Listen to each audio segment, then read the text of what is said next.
Welcome back for another video. This is Rosa. In today's video, we are going to talk about the end. Bankruptcy.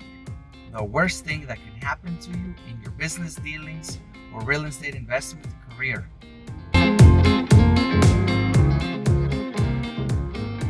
With any real estate investment, you have to think about three possible scenarios.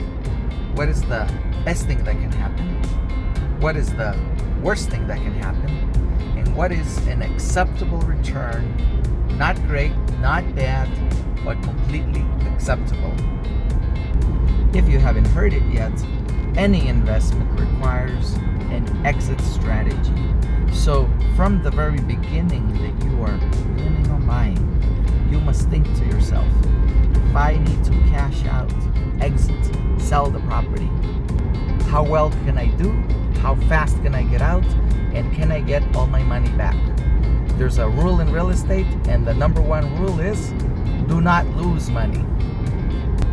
There are people willing to take unimaginable risks you and I would not take on a regular basis, or just simply not at all. High risk is you rolling the dice and stepping up to the casino table, either doubling your money or losing it all. But in real estate, we always talk about calculated risk.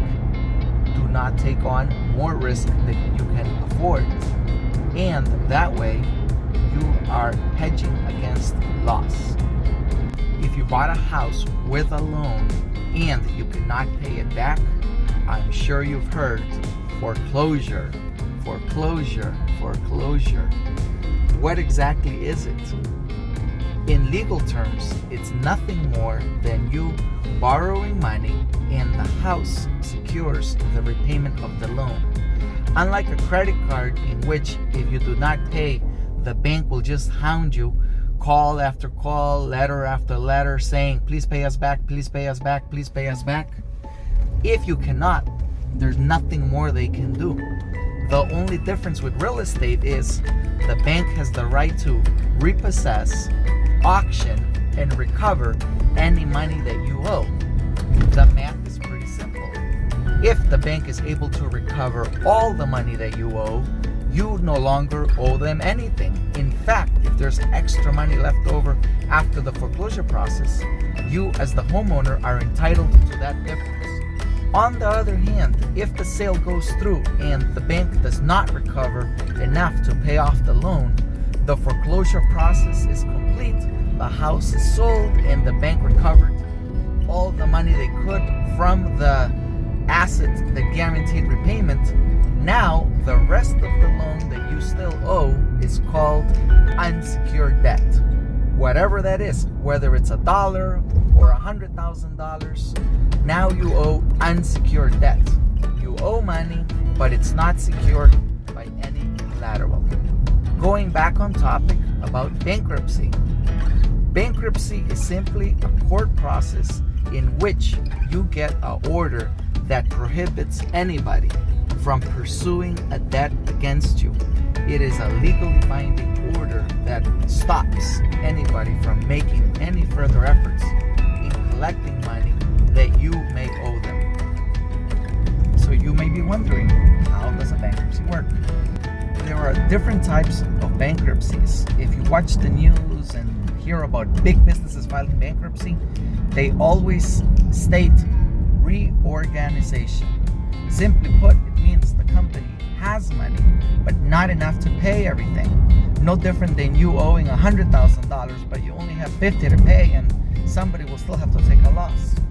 On the other hand, there's what's called a Chapter 7 liquidated bankruptcy, and that's the one that most people want.